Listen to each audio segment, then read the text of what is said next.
Welcome to the Crazy Hat Chemist. So another video here on bonding. Let's get going. Bam!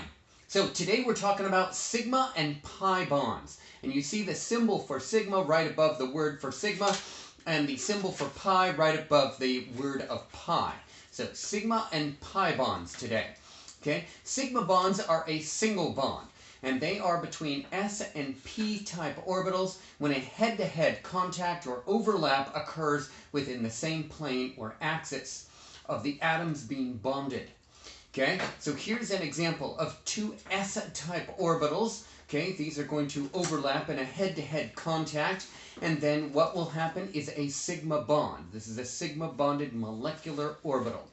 Okay, here's an example of two different p-type orbitals. Okay, these lobed shaped p-type orbitals, unlike the spherical orbitals for the s-type orbitals, the p-type orbitals are lobed in shape, and they're going to overlap in a head-to-head contact, and also we're going to get a sigma-type bond for this here. Okay, we can also overlap s-type orbitals and p-type orbitals so that we get an overlap of orbitals here of an s and a p-type. That will also form a sigma bond here. So that is our sigma molecular orbital. Okay, all right, so that's the basis of sigma and pi bonds. Okay, so let's do some application of this here a little bit more. After a sigma bond is formed, then a pi bond, which is a double or a triple bond, might occur. Pi bonds are between two different p-type orbitals, and they are above and below the plane of where a sigma bond is first formed. So the sigma bond must first form, and then an overlap of p-type orbitals occurs thereafter. Okay, the pi orbitals, the pi bonds, inhibit rotation around the bond axis. So unlike a sigma bond, which can rotate completely 180 degrees, a pi bond inhibits rotation around that bond. Okay, so here are two p atomic orbitals here above and below the plane. Okay, and those molecular orbitals above and below the plane of where the sigma bond is. So first that sigma bond needs to be formed, and then that pi bond can be formed above and below the plane of where the sigma bond is. Okay, and so this is a double bond. A double bond contains a sigma bond and one pi bond. All right, so here is a set of p orbitals here as well, although this is a set of two sets of p orbitals. Okay, we're first going to form a sigma bond first. After the sigma bond, then we can overlap the p orbitals above and below the plane of that sigma bond. And that's what we have here. Two sets above and below the plane. And this is a triple bond. So a triple bond contains a one sigma bond, which is a head-to-head contact overlap, and then two sets of p bonds, two sets of pi bonds above and below the plane. Okay, I'm going to show you an example of this here for both of these. So right here, this is a sigma type bond here. Okay, and this sigma bond here is right here in this location. Hopefully you see that right there. This is a sigma bond. This is also a sigma bond. Okay, and with a sigma bond, you can have complete rotation of the molecule 180 degrees. That's very important because it's just a head-to-head overlap. So it's kind of like a crash, a car accident. So these two p or s-type orbitals, or an s and a p-type orbital, come together in a head-to-head fashion, and then they bond together like that. That allows rotation of the molecule. Okay, now that is different than what we have here.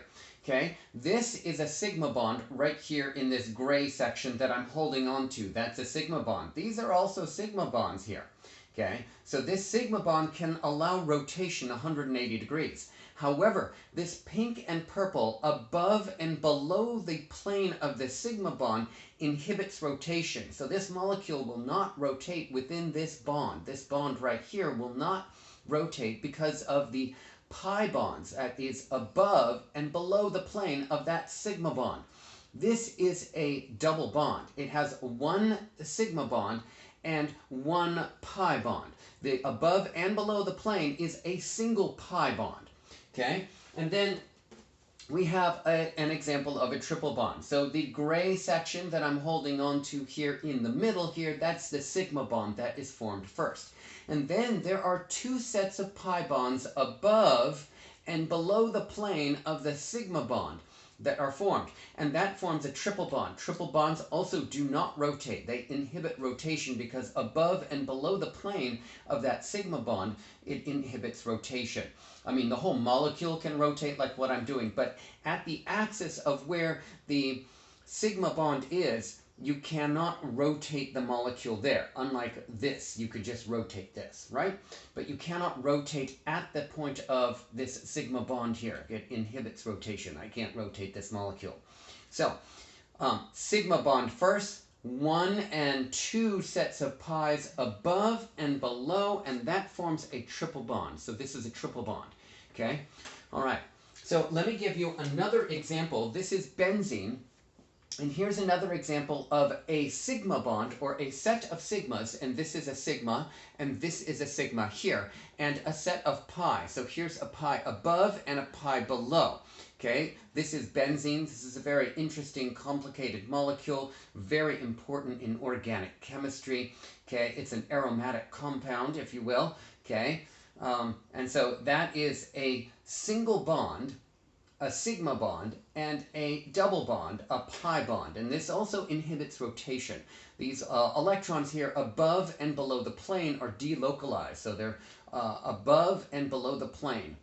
Okay, hopefully that works out well for you for the sigma and the pi bond.